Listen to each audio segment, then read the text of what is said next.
say that hopefully we'll now have, the Fannin County Democratic Party will now have books in 2 presidential libraries.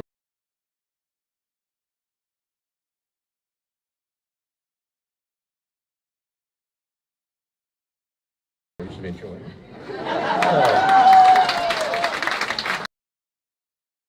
Without further ado, Beto O'Rourke.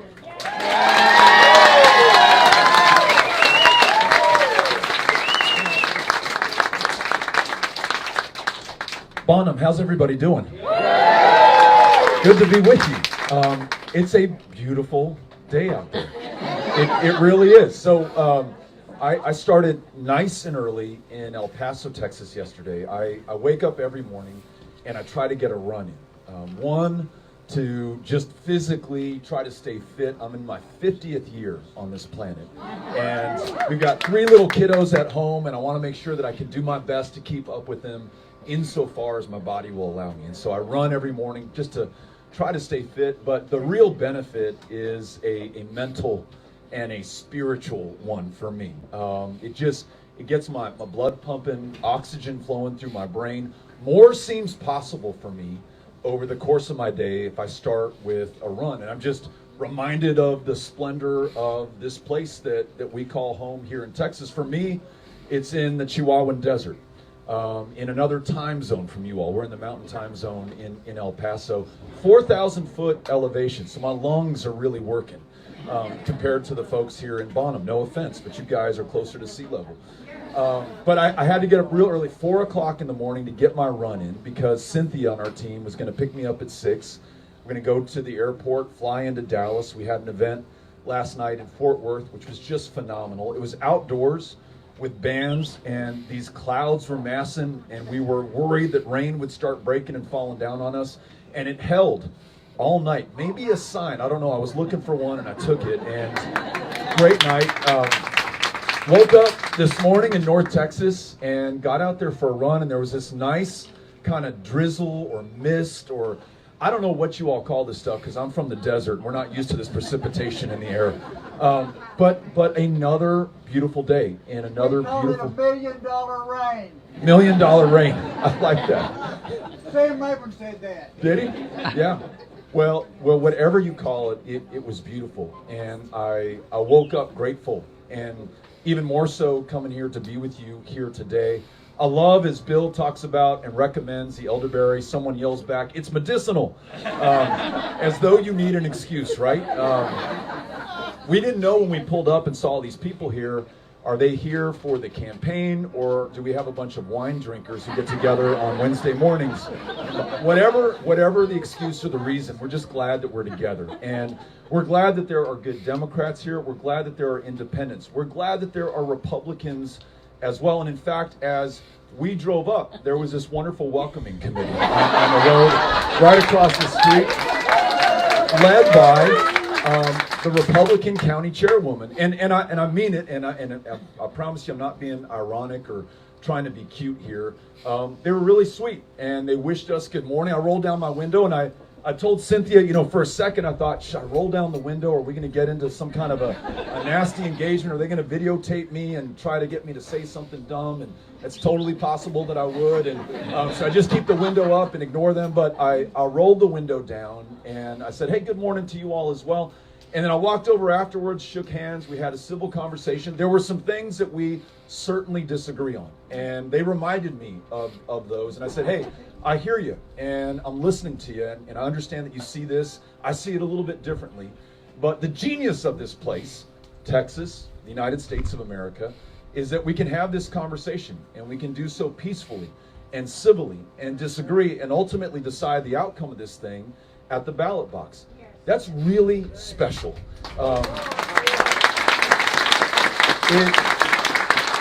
It sets us apart from so much of the rest of the world.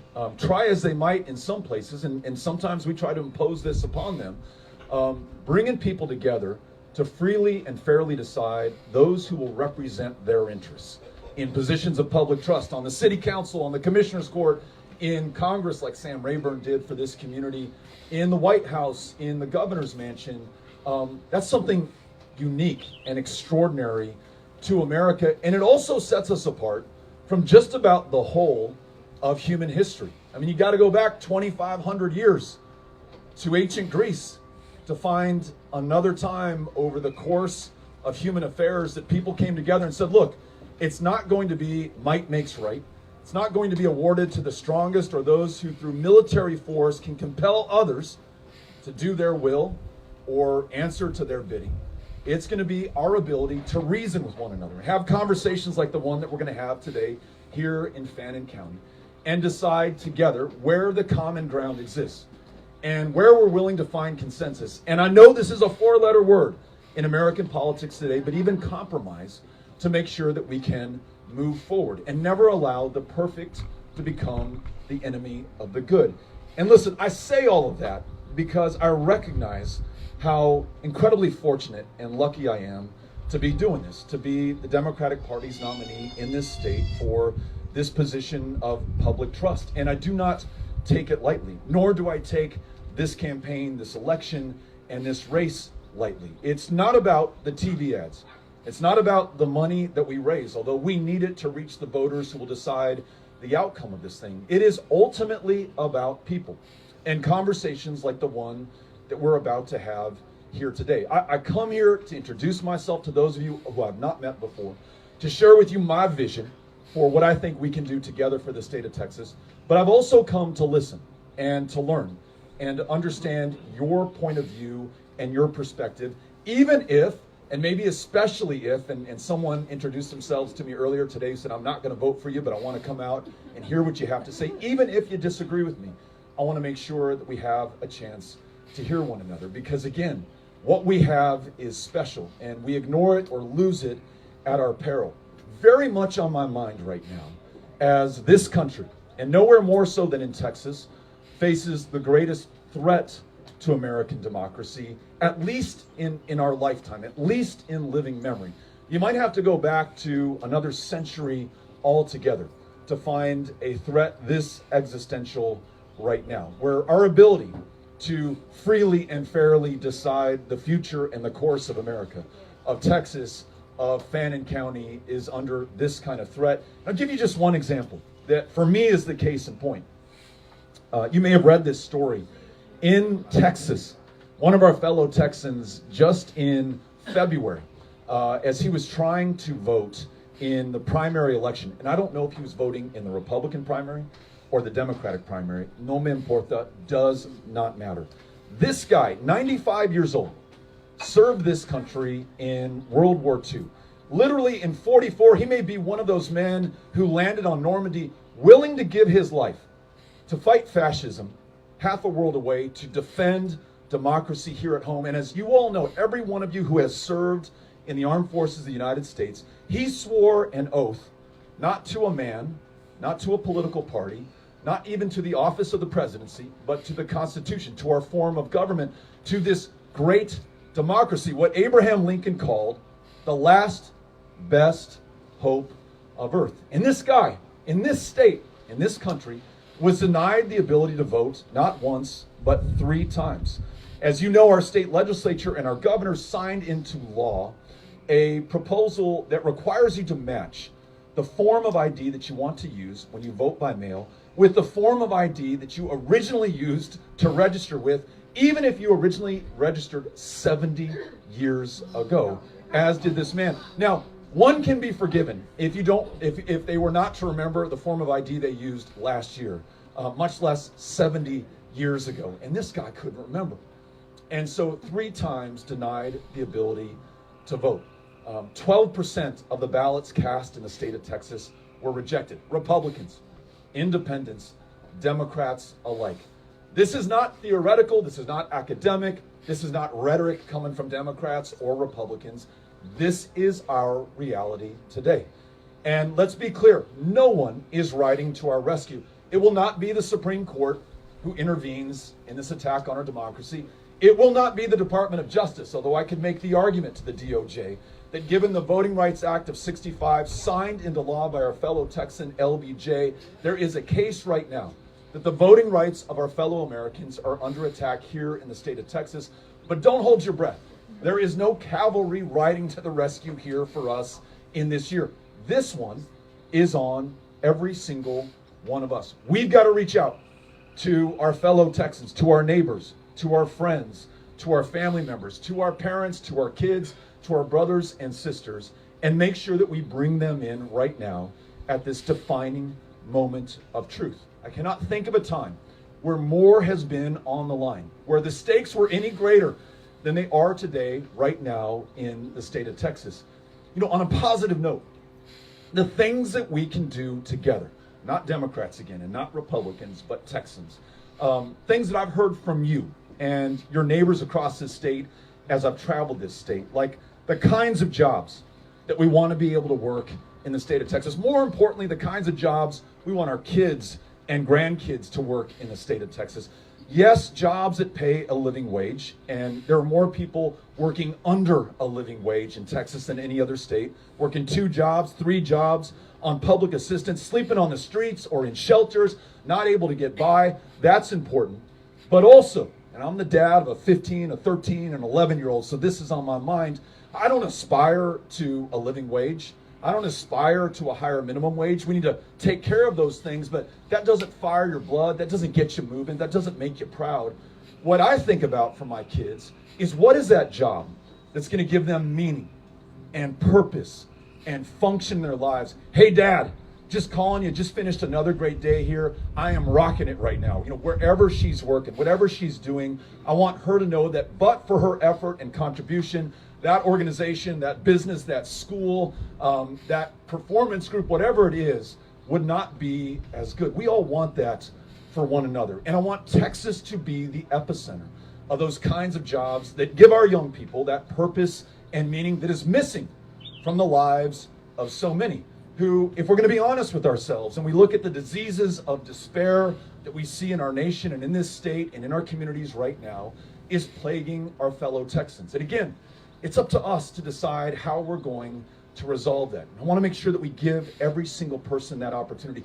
Find me the Republican who will argue the point against that, right? That's something that we all want for our kids and grandkids, for ourselves, right?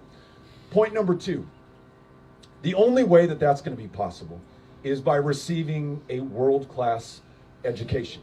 And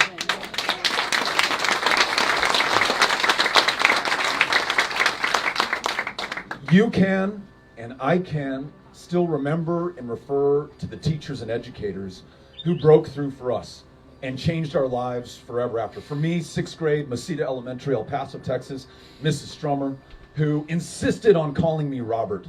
She said, you know, Beto is not a dignified name. I don't think anyone's going to take you serious in life if you keep calling yourself Beto or your friends refer to you. You must call yourself Robert. And she insisted on doing that. My friends would make fun of me, call me Robert in my funny voice when we're out on the playground. But you know what? She really believed in me, and she stuck with me, and she helped me to believe in myself. And I credit her more than anyone else in my life with unlocking a lifelong curiosity and love of learning and thinking about what's next, what's around the corner, what can we do, what's exciting about being alive and on this planet right now.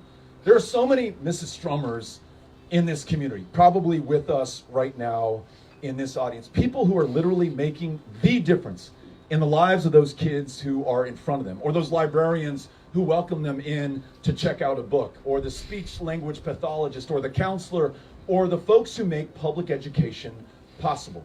But despite their extraordinary effort and the value that they provide in the classroom and in the schoolhouse, we are not getting the job done in the state of Texas.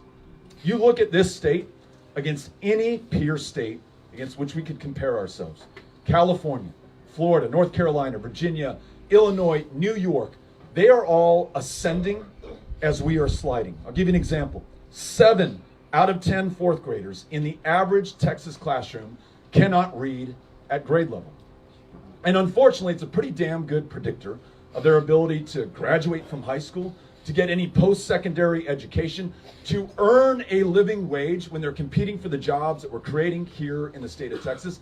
And then beyond the things that you can measure, that function and purpose that we want for them in their lives, that is a little bit less attainable when you don't have the quality of education that you need. Now, That's not the fault of the teacher. It's not the fault of the parent. It certainly isn't on those kids. And it is not something that we fix in the 4th grade. I think you all know that. We don't fix it in the 3rd grade. We start to address it when that kid is 3 or 4 years old, doing what many other states have done, like investing in universal all-day pre-K, so that we're learning to read at a very tender age. We're learning to socialize. We're learning those skills of democracy, of civility and sharing and compromise, and seeing one another not as our fellow enemies, but as our fellow Texans and our fellow Americans. When the average teacher in Fannin County, and I just looked this up on the way down, is underpaid to the tune of $15,000 a year against the average teacher nationally. I want to repeat that. We're $15,000 down in Fannin County just to get to average. And as my fellow Texans, you know that we're not about being average in this state, but just to get to par, we're $15,000 down right now. No wonder those teachers as well are working a second job or a third job. No wonder those teachers are leaving the profession in record numbers. 50% of Texas school teachers leave the profession within the first 5 years. My 11-year-old in 5th grade at Mesita Elementary, the same school that I went to, he has had a substitute teacher every single day of this school year, and not one. He's had 3 or 4 different substitute teachers doing their best. But I guarantee you, he and his classmates are not getting the quality of education they would have if he had a permanent teacher dedicated to that classroom. So here's a proposal I hope that we can all get around. We are going to pay our teachers what they are worth, their full value, so that they're focused on just one job, those kids in front of them in that classroom, and drawing forth that lifelong love of learning that's in every single one of them.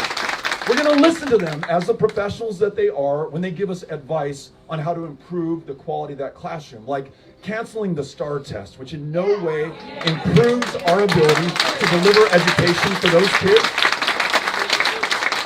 It doesn't measure effectively their potential, their performance, or the effort expended by that teacher to connect with them. And after 2 years of a pandemic, where so many of these kids have lost a grandparent, where their folks have lost a job, where they've been through trauma that all of us can only imagine. Imagine what that would have been like if we were 11 or 12 years old right now.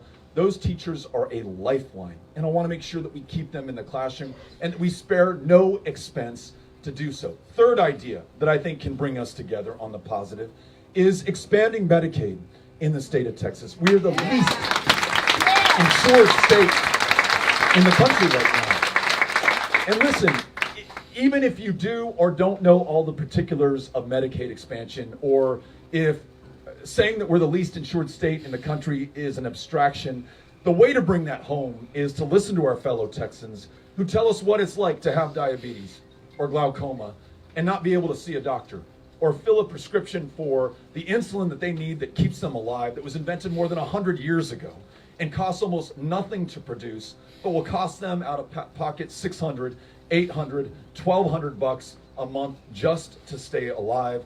Not only is that immoral, it's incredibly expensive for all of us, because when that person's suffering becomes too much for them to bear, ultimately at some point, insured or not, they take themselves to the hospital, where the outcome is not going to be as good as it would have been if they'd been able to get in earlier, if they'd had insurance, if they'd had medication, if they'd been able to see a doctor, and it's going to be far more expensive. Is it $50,000? Is it $150,000? God literally only knows. But it's not as though that bill disappears when they can't pay it. All of us end up footing it at the end of the day. That is higher property taxes, that is increases in our premiums, that is higher cost to live here in the state of Texas, and all of us carrying a heavy burden, those of us capable of doing so, when others are too sick, too unhealthy to be able to carry their fair share. So Medicaid expansion, which would bring in $10 billion a year to this state, that is your money, by the way, that you paid into the federal government in income taxes over this last year, bringing that back home to Texas connects people with care, hires more providers to rural and underserved communities, and will reduce our property tax burden. There we go. So, when friends ask, what's this O'Rourke guy all about? Is he the caricature that they're making him out to be? Is he our worst nightmare? Is he coming to do something awful to our communities? That's what they're going to try to do over the next 6 months. You all know that, right? That is our politics today. Drag the other people down, spread lies about them, fear people that we don't understand or do not know yet, or who are somehow made to be the other. But when your friends ask, when those colleagues at work, when you return here to have a glass of wine tonight and you're talking to the person at the table over, and they say, hey, I know Beto came to town, you were out there to listen to him. What is this guy all about? Please answer. He wants great jobs.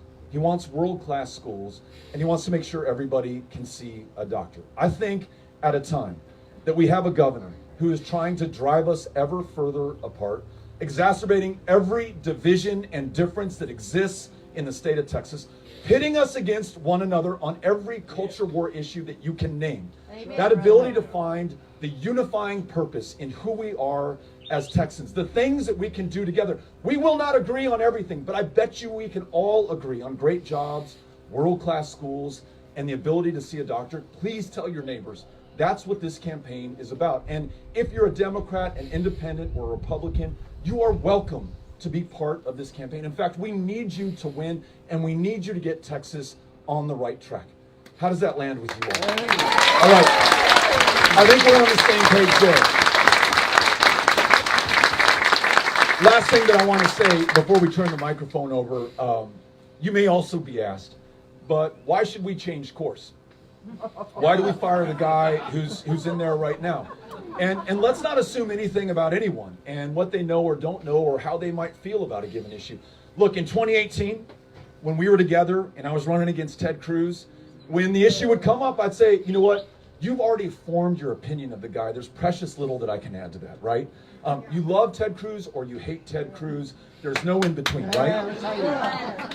However, if you don't understand the cost of Ted Cruz to your community, if your rural hospital has closed down because that guy did not stand up and fight for you in the U.S. Senate, instead he used that position of power to literally shut down the government and make it harder for people to get the federal services that they're paying their tax dollars for. Well, listen, we need to draw the connection. We need to make sure that people understand the consequence. We left votes on the table in that election, and we only lost by 216,000 over more than 8 million cast. So let me make sure that I'm very clear about the cost and consequence of Greg Abbott. You understand the ways in which he's trying to tear us apart, that he's targeting the most vulnerable, literally, among us in our communities. But I want to center my remarks on one thing that is happening right now that literally touches every single one of us. And that's the cost of living in the state of Texas. The increase in inflation that we're seeing in our great state, the higher prices that each of us are paying, not because of any other force or person or party other than Greg Abbott right now. And allow me to make my case. When the energy grid failed last year, you all may or may not remember this moment. People are telling me they froze. More than 700 of our fellow Texans lost their lives. You all heard about the young boy in Conroe, 11 years old. His mom could not pile enough blankets on his shivering body, and he froze to death in his bed in the energy capital of North America because the temperature dropped, because our governor ignored every bit of advice he'd received over the last 7 years about the vulnerability in our grid and the need to winterize and weatherize every single part of it. To add insult to injury, he jacked the price of fuel, and this came out in public testimony, 200 times the going rate. It benefited absolutely no one but the CEOs and shareholders of the energy companies. $11 billion in profit was made over 5 days when you had no electricity, no heat, and no water because your pipes had frozen. That $11 billion, which is illegal under state statute, at least as far as I read it, was not only not clawed back by the governor, but the bill was sent to you. You are paying $50 more on average per month for electricity in this county against what you were paying before the grid disaster, before the governor allowed these people to rob us at gunpoint, almost literally, when our lives were on the line. That inflation, $50 a month, is not just this month, it's not just next month, it is projected out for the next 20 years. to pay back the cost of that $11 billion that was stolen from us. So inflation on your utility bills, that's Greg Abbott. And we call that $50 a month the Abbott tax. Second point, in rural communities, you need to know that Greg Abbott vetoed the Universal Service Fund. What's the Universal Service Fund for those who don't know about it?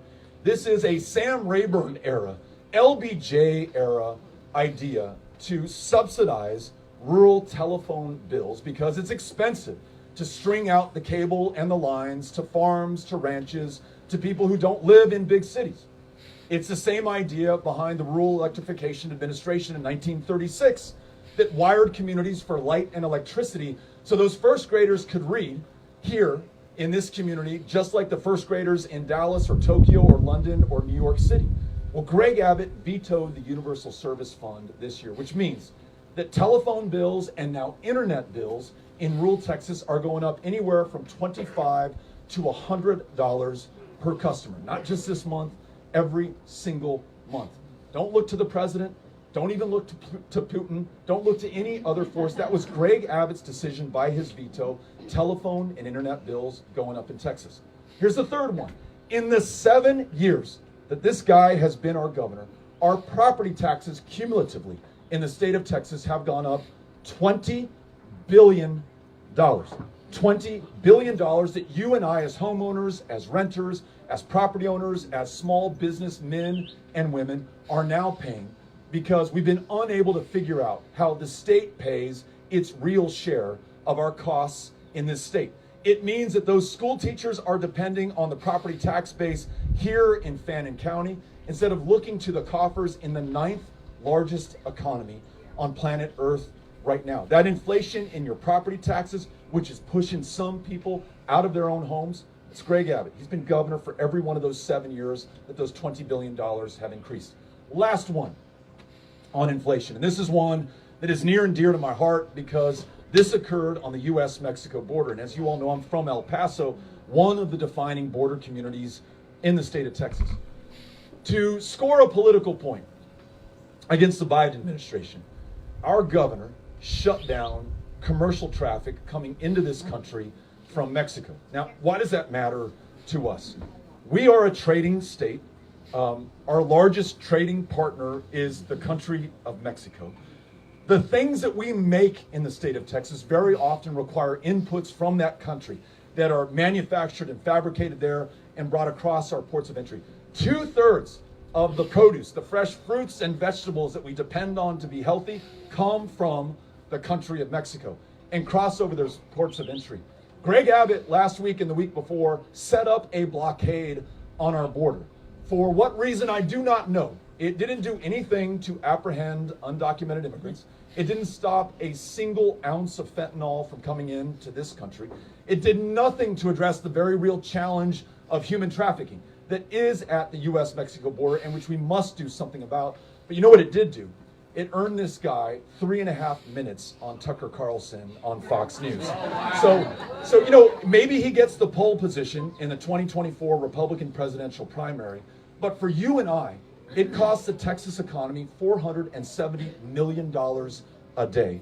It costs the national economy $996 million a day. Billions of dollars to the negative for the state of Texas. Higher prices in your supermarket. Do not take my word for it. Sid Miller, the Republican elected statewide agricultural commissioner, just said this the other day on a news broadcast. He said, look, I may be a Republican. I may end up voting for Greg Abbott at the end of the day, but I got to call this out for what it is. This guy is hurting our fellow Texans. We are paying higher prices at the grocery store because of him.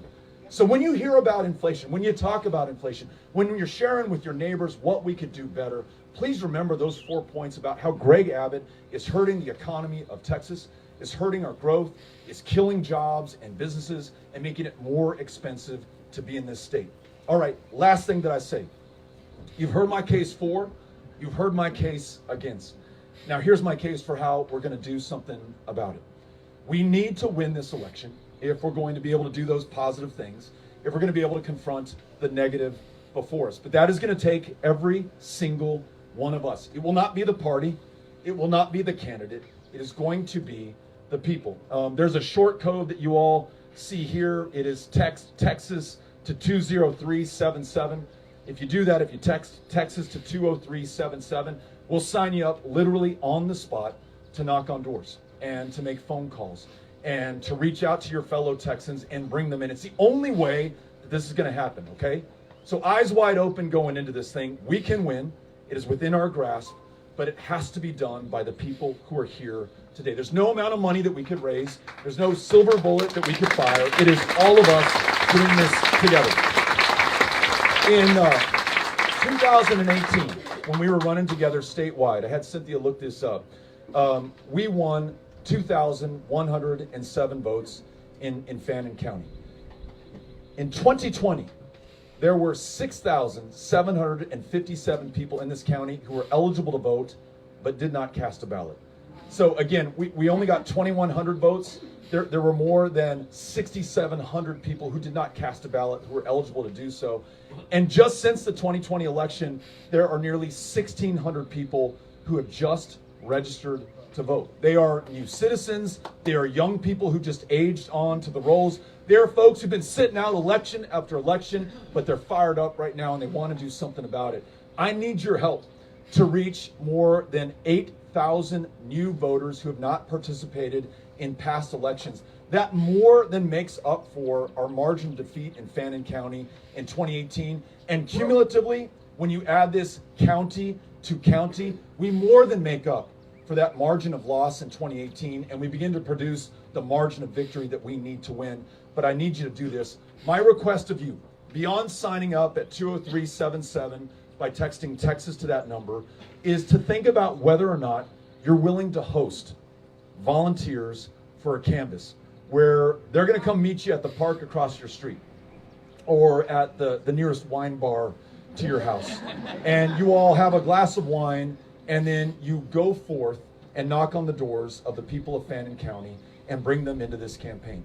If you are willing to host one of these canvasses, and we'll provide you instructions, we'll guide you, we'll hold your hand through this. If you're willing to host all those people who volunteer to sign up, I would love to be able to meet you right now.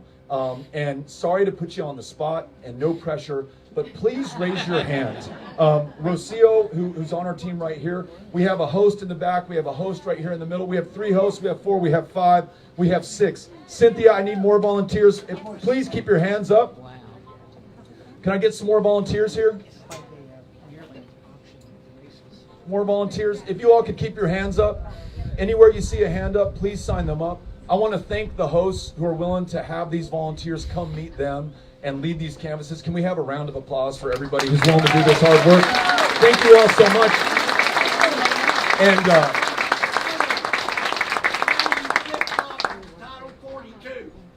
what's that? Why have you flip-flopped on Title 42? Why don't we make this our first question, okay? Because we're now going to turn the microphone over to you. And Cynthia, I don't know if you've seen her. She's been trying to edge me off of the microphone to get it over to you. I'm sorry I was so long-winded, but I had a lot on my mind and I wanted to share it with you. Gentleman asked about Title 42. What the heck is Title 42? Title 42 is a part of federal code that allows the Centers for Disease Control to make a finding that because of a public health threat, we can summarily reject anybody attempting to come into this country, even if they have a legitimate request for refugee status or asylum. My position on Title 42 is that this is bad policy. We didn't need it under the Trump administration. We certainly don't need it under the Biden administration. In addition to turning back people who've just traveled 2,000 miles, fleeing some of the deadliest places on planet Earth today, including in some cases kids. And imagine sending your 12-year-old on that journey. You would only do it if you had no other choice but to send her those 2,000 miles to keep her alive. Nobody does it for kicks. No one does it to steal benefits or to take somebody else's job or place in American society. You do it because you have no other choice. Probably what 5 generations ago the O'Rourkes were doing as they fled famine in Ireland to come to our maritime borders here in the United States of America. In addition, it creates more confusion and chaos on our border with Mexico because, and this is coming from the Border Patrol agents that I have listened to, because when they reject somebody tries to cross and they say, "I'm sorry, ma'am, I'm sorry, sir, I'm sending you right back to Mexico." That person who tried to cross is free to try again tomorrow and the next day and the following day. Part of the reason we have seen such an increase in crossing attempts is because we have the same people trying to cross day after day, night after night. So we must end Title 42, but we must also listen to our border communities who have told us that they're concerned about their capacity to process those migrants who will now be able to make a claim for asylum. That claim may be validated, that claim may be rejected, but we're going to follow our laws in this country. We want to make sure that those border communities are listened to. The Biden community works, or the Biden administration works with them to address capacity issues and process issues, and that we do this the right way. So let's make sure that we end Title 42, but we do so by working in partnership with border communities. All right, that was our first question. If you raise your hand, we'll take the next question. There's one right back here, Ms. Connell. All right, here we go.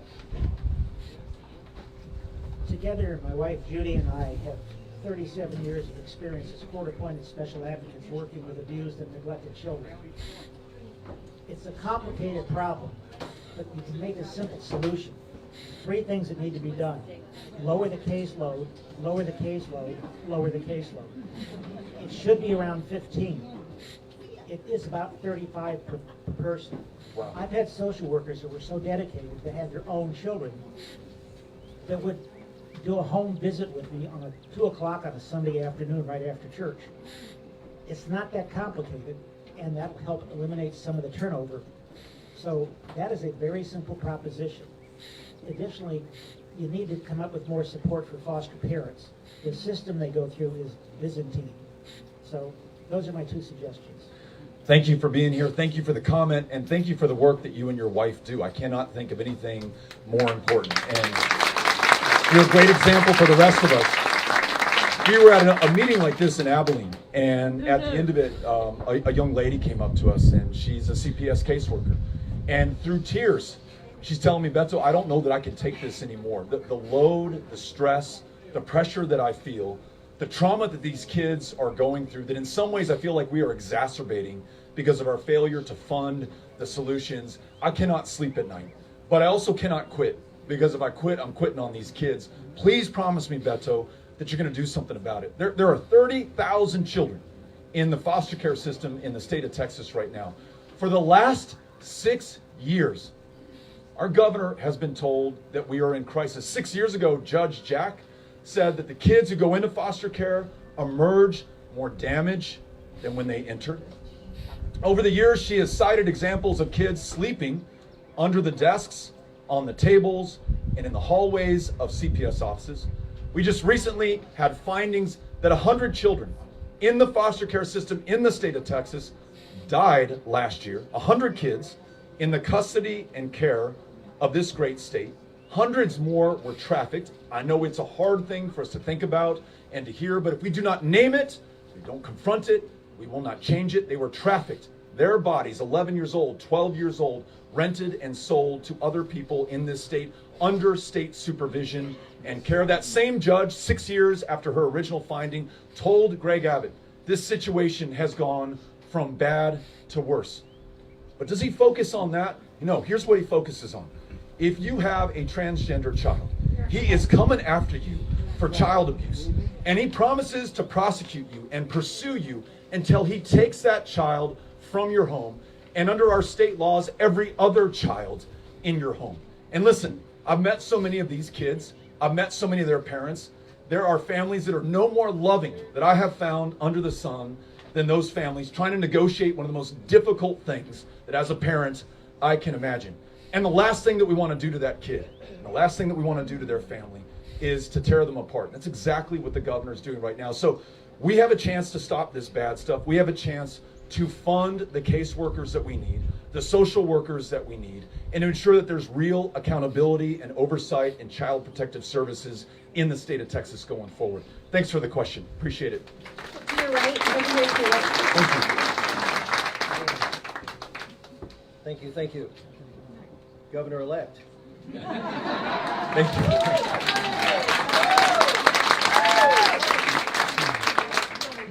I want to talk about property taxes in the state. What's happening? Followed it for a couple of years. Can't hear you, Joe. Okay. Better? Yes. I represented Southwest Missouri for 10 years in the State House. Southwest, Springfield, and a few adjoining counties. About halfway through my 10 years, the Supreme Court ruled for reassessment. Why? Agriculture areas, and agriculture is the largest revenue generating for a small state like that, and new construction in the big cities. Does that sound familiar to Texas? Last Thursday on the 14th, the 2022 assessment values were mailed. Some of you may have got those. If you don't, it'll be a week or two. Abbott and, what's the guy's name? Dan. They've said for 3 different times before session, which is just every other year, we're going to do something about property taxes. How many special sessions did Abbott call last year? And he wants to be a hall monitor at high school. Which door are you going to the bathroom? Or limit your ability to vote. It's supposed to be the other way around. We decide who they are, not they decide who we are. This is a state that the legislature can't even call themselves in the session. But of the 3 or 4 sessions he called last year, none of them were involved in property taxes. The increase that you're going to see this year, not just the tax situation. Your home goes from $200,000 to $300,000. Guess what your insurance is going to do? I mean, it's a compound kind of issue. I know you can address this issue, and after November, we'll be on the right road. I'm from Missouri. I've been here about 15 years. Mark Twain's there, and we'll say this about your opponent. Twain said, politicians and diapers must be changed frequently, and both for the same reason. Pretty good. Thank you. As a gentleman was talking about opening up his appraisal and suggested that you all do the same, somebody yelled out, make sure you're sitting down. That's what we are hearing all over the state of Texas. And, part of the problem is the state, under the leadership of Greg Abbott, unwilling to fund the mandates that they send down to our counties and our communities, and putting that all on the local property taxpayer and the renter and the small business owner. And part of it is through the loopholes that they have created for their donors, who, I don't blame them for running a truck right through them. I'll give you an example. There is a large commercial corporation in Southeast Texas that was able to successfully contest their evaluation. Now, you all probably individually cannot hire the lobbyists that they hire, the attorneys that they hire to go to the Central Appraisal District and contest their evaluation, but they were able to successfully do that and get the local school district to cut them a check of $30 million that they had to return to this corporation that has made billions of dollars off of the people of Texas. And listen, corporations aren't evil. Businesses are not bad. We don't begrudge anybody from making a profit or doing everything they can under the law to pay as little as they possibly can. If the law allows it, well, then that's what they're probably going to do. But we need people in positions of public trust who look out for the families, who look out for the homeowners, who look out for the renters and the small business owners, not just the corporations and not just the large donors across the state of Texas. If we get equity and if we get fairness in our property tax system in this state, we're going to be able to raise billions more in revenue, relieve the burden on local property taxpayers. If we take that $10 billion a year in Medicaid expansion, we're going to reduce pressure on local property taxpayers. If we address some real problems in our criminal justice system, like the fact that we still lock up people for possession of marijuana in this state, which costs us $500 million a year and foregoes another $500 million in being able to tax a regulated and controlled substance, just like almost every other state in the union is doing right now, we can relieve and reduce the burden on the property taxpayer here. So thank you all for bringing this issue up, and know that we're focused on it and we're going to address it and bring your property taxes down when we win this race. Thank you. Thank you, Ms. Bonham. Beto, on 420 here, I have a donation of $4.20. Who do I give this to? Cynthia Connell right there can take it. And anyone who's willing to can go to betofortexas.com and make a contribution there as well. Whether it's the elderberry, or whether it's legal marijuana down the road, I want to make sure that we're respecting people's rights as long as they don't infringe on the rights of anybody else. And the injustice of putting people away for a substance that is legal in most of the rest of the developed world today, and given it who we are putting away. So Texans of all ethnicities and races use marijuana at about the same rate, which I'm told is a lot, right? But disproportionately, it is black and brown Texans who are stopped, who are frisked, who are incarcerated, who upon release have to check a box on every employment application form, every student loan application form, saying that they have a conviction. That reduces and narrows their opportunities over the course of their life. And listen, when they're unable to avail themselves of that job or that education, they're also not able to buy that house. They're also not able to pay those property taxes, and your burden grows as a result. So whether you're moved by your desire to partake or the injustice of our current system of justice in Texas when it comes to our drug laws, or the revenue that we are out of right now because we're not doing the common sense thing, this is another issue that brings together Democrats and independents and Republicans across the state of Texas. So thank you, sir, for the donation. Appreciate it. We're upstairs. Upstairs. Okay, I see you. And then we have a question down here, Ms. Bonham. Yes. Earlier you spoke about the teacher shortage and teachers leaving the profession. It's not just teachers, it's superintendents of large school districts, it's principals. Here we get a lot of our teaching candidates from East Texas Commerce over in Commerce, A&M. Last 2 years ago, I believe they graduated over 1,000 candidates. I think the last graduation in December was maybe 10. Wow. So what are our plans to address the teacher shortages? I mean, coming very soon to a school near you.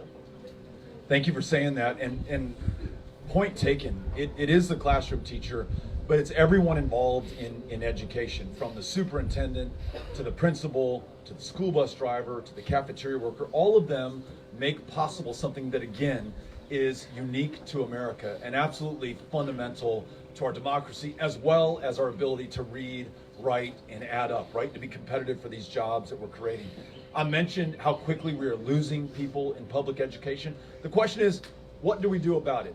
I would begin with showing educators the respect that they deserve and that they earn. You now have a governor who is attacking them, who's telling them which version of history they're allowed to teach and which version of history they will be punished for teaching going forward. I mentioned the STAR test earlier. That high stakes, high pressure test is pretty unique to the state of Texas. I don't think any other state requires passage of something like the STAR test to be able to get your high school diploma, but you do it here in Texas. Your school will get a letter grade based on one test and one test alone. That is the STAR test, which our kids are forced to take after 2 years of learning loss during this historic pandemic. School teachers, administrators, superintendents, principals alike are telling me, Beto, we have to do something better. We're not against testing and accountability, but we have to use it more as a diagnostic than as a punitive tool to go after teachers and administrators and school districts and schools in the state. Respect must also be shown to those who preceded us, right? So the retired teachers who put 20, 30, 40 years, the best years of their life, into those classrooms and into those schools since the year 2004. They have received no cost of living adjustment at all. Inflation this year in the United States of America is over 8%. In Texas, it is even higher because of what I mentioned earlier that Greg Abbott has done. Those teachers on a fixed income, who in addition, y además, were punished, not able to take Social Security that they have earned, as though they were going to get filthy rich for being teachers. We got to make sure that we increase that cost of living adjustment each and every single year, because the cost of living in Texas is increasing each and every year. And in addition, if you want to recruit that next generation or retain the generation that's already there, you've got to make sure that when they look to the older generation, they see them being treated with the dignity that they are owed. If not, they say, well, why do I want that for myself? Saddest thing that I hear across this state is people who are in the teaching profession who say, I'm telling my daughters and my sons not to follow my path. I do not want this for them. I want something better for them. I want teaching to be the most valued profession in the state of Texas. I want us to be the education state. And school buildings are wonderful. Technology is great. But school teachers and educators and administrators are where it's at. And that's where the focus is going to be. Thanks for asking. Up here to your left. Hey there. While you're running against Ted Cruz for Senate and while you're running for president in the 2020 presidential election, you expressed many controversial ideas about gun control, stating, "Hell yes, we want to take away your AR-15 and your AK-47. One of your main reasons for being pro-gun control is because of the various school shootings that have happened in the U.S. So my question is, do you think that teachers with proper gun handling experience should hold firearms in their classrooms to protect their students in the event of a possible school shooting?" Thank you for coming here, and thank you for the question. I don't think it's a good idea to introduce more guns into our schools and classrooms. But I want to tell you, I have listened to many a school teacher who also happens to be a veteran, who says, "Beto, I want to have that ability, and I have proficiency in firearms, I have the training, I know what to do, and I'm really worried about somebody coming into my school and taking the lives of these kids that I've already sacrificed so much for." And so I want to be respectful to those who hold this other position and this other view on how we address this issue. But I just, after a lot of thought, come down to the conclusion that more guns will not be the answer to reducing gun violence in our schools. And listen, not all of us are going to see eye to eye on the solutions, right? I strongly believe that no one should have a weapon originally designed for war, which is what an AR-15 or an AK-47 is, in civilian life. There are some of you who own AR-15s and AK-47s, and you'll come back at me and say, "Hey, Beto, that may be the case, but I own and use that gun responsibly. I keep it locked up. My kids don't have access to it. I've got these feral hogs on my ranch, and it's the one way that I know that I can take them down." It's funny, somebody said that to me at a town hall, and someone else stood up and said, "You must be a pretty poor shot then if you need an AR-15. But whatever the case is, there are fellow Texans, maybe even here, who own these weapons, and we want to be respectful. There can be divergent points of view, right? And we got to find the common ground and consensus, because we got to make progress, and we can't allow those differences to stop us. So here are some ideas where I think we can move forward. We do not have a universal background check in the state of Texas. Many other states do, and I'll give you a point in case on why this is important. You all heard about the Midland, Odessa shooting, where 8 people lost their lives due to a guy armed with an AR-15. Now, he went into a federally licensed gun dealer shop to try to buy that weapon, but was unable to pass the background check. That's great. The system worked insofar as he was willing just to buy it from that shop. But because Texas does not have universal background checks, he was able to go to a private seller and literally buy that weapon out of the trunk of his car, take it and go shoot people across that community, including a toddler who, thank God, survived the attack. In El Paso, it was somebody who purchased an AK-47 and used it to kill 23 people. We see it in our school shootings, in church shootings, in movie theater shootings, in our lives. No other country has this. No other people would accept it. This is not our destiny or our future, our fortune, or our fate. We can defend the Second Amendment. We can build upon our proud tradition of responsible gun ownership and do a better job of protecting the lives of the people in our lives. So whether it's universal background checks or safe storage laws or extreme risk protection orders, these are things where I think we can build consensus with Democrats and Republicans. Thanks for asking. My husband and I were both worked in the colleges, in county colleges, and I taught kindergarten for a few years, but couldn't stand the administrators coming into my room telling me what to do. And I had children who couldn't speak English, children who had never been exposed to the alphabet, others who could read, and yet they were wanting me to take all these little 25 kids and get them out the other end exactly alike. And so after like 2.5 years, I bailed on that and had a wonderful career in high tech. I'm retired from EBS. And at any rate, when I married my husband 20 years ago, he worked for the college in Brookhaven and suggested that I work for Northlake because that was right there in Irving where we lived. Well, I only had 23 years in Social Security, so they take $259 a month from my Social Security to make up for that windfall of having two retirements. For Bobby, he had like 22 years maybe or something, so they take $300 a month from his, and that's $559 a month that they take from us just because we had the temerity to go to work for colleges and do good by, I'm also retired from the Texas Can Academies. I worked there for 4 years in development. And so anyway, I just feel like it's unfair and un-American that they would penalize us in that way. And I've heard that they're going to work on getting that changed for the people who are currently working. But for the retirees, they're only going to give us like $100. Well, what's with that? Can you please work on that? You got it. You got it. I'm driving a 15-year-old car. I need a new car.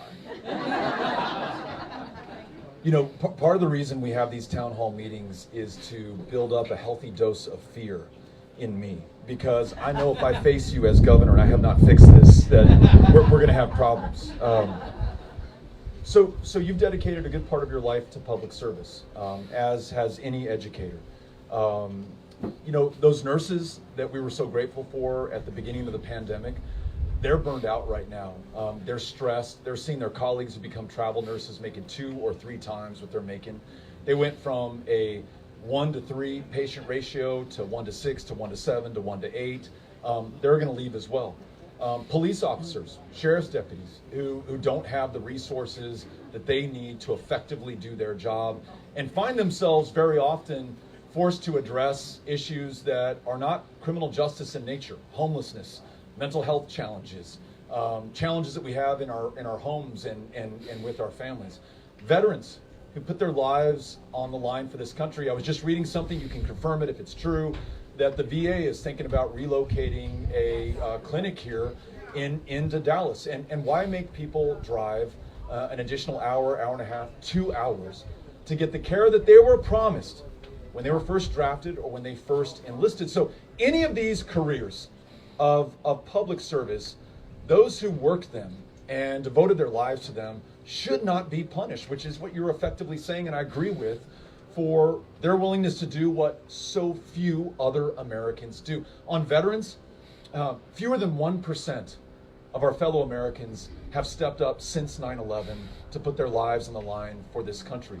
And yet the wait times that we have at our VAs, the difficulty that those guardsmen have right now who've been deployed to the border by Greg Abbott in getting their earned educational benefits, the fact that because this is a state mission that has no grounding in any need or crisis, they earn no future benefits towards the post 9/11 GI Bill or retirement or anything else.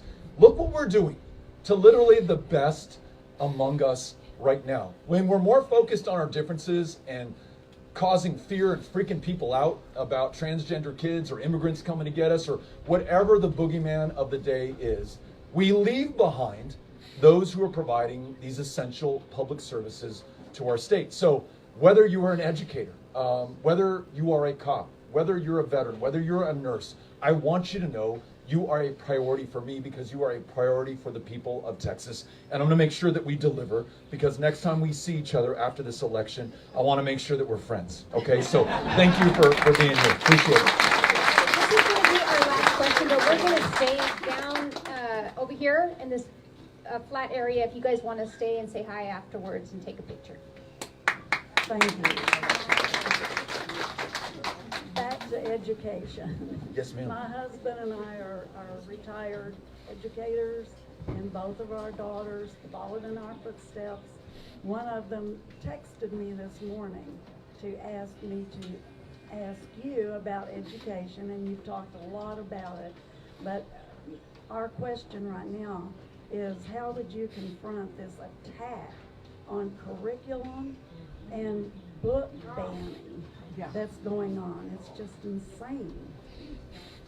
So the questions about this attack on curriculum, I mentioned earlier that the governor's trying to dictate to teachers who did not get into the profession for the money or the fame or the glory, and who very often are working a second job to make ends meet, and in addition are out of their own pocket paying for school supplies for the kid who forgot or is too poor to buy them on his own, sometimes buying that third meal of the day when the kid's on free and reduced breakfast and lunch. That teacher's now being told by the governor, who, last I checked, is not an educator himself, did not teach in our public classrooms.